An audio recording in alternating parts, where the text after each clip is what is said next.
Hi everyone, how's it going? Just thought I'd do a quick video here. I was saying quite a while ago that I was going to install a little bit more in my computer. storage, so that's what we're going to do today.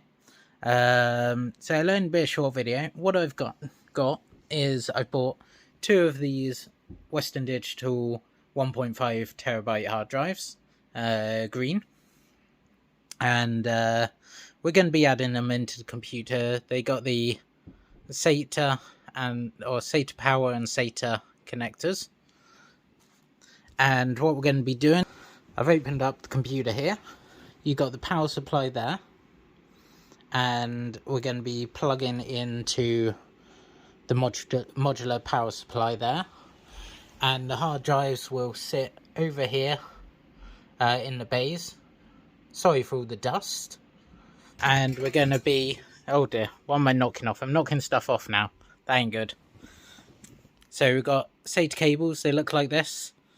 They're sort of thin connectors. And the SATA power cable that we're using is this here. So you've got your 6-pin SATA connector. It says it on there. That you're going to plug into the power supply. And then there's usually 3 SATA power connectors on one of these, and they're sort of they look almost the same as a SATA connector, but here I've put it next to it so you can see a comparison. The power connector is bigger and the SATA connector is smaller, so you see that they're quite obvious, and they only go in one way. There's little notches on them that will allow them only to go into the connector one way. So it's pretty self-explanatory that way. So what I'm going to do is I'm going to install this now, and then I'll show you guys how it is afterwards. So, we've installed our hard drives, and I'll show you how that looks. Right, so we have next to the green light, bit out of focus, sorry. There's a black cable and a red cable behind it. So they plug into these two hard drives respectively. The one furthest away was already installed. And so you see I got the power connectors and the SATA connector. And the power connector has just gone in there next to the other one. It says on the power supply, you can see it, you got SATA 1, 2 and 3, and that's for your group of SATA cables. And we'll press the button. Everything seems to be coming to life. Nothing's blown up yet, and the monitor is on there. So what we'll do, we'll let this start up and see if it works.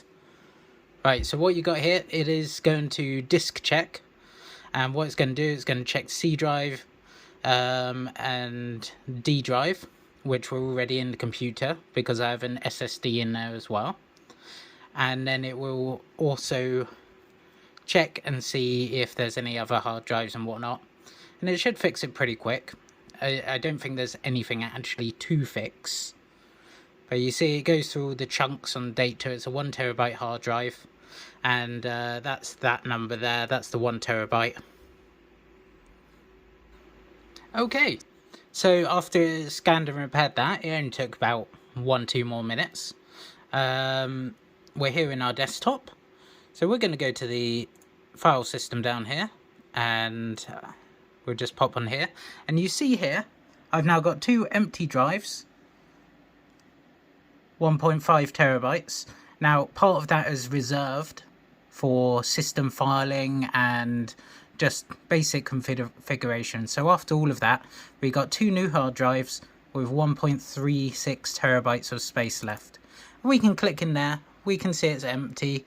Now I bought these used, so we should probably check that there's no hidden files. Hidden files on, nope, nothing there, nothing there. So that's really good. So we'll just turn that off again.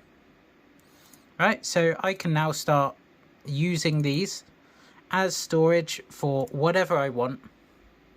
Now, if you are being really, really careful, which I do recommend that you do, I would say to format these hard drives. You can format them here.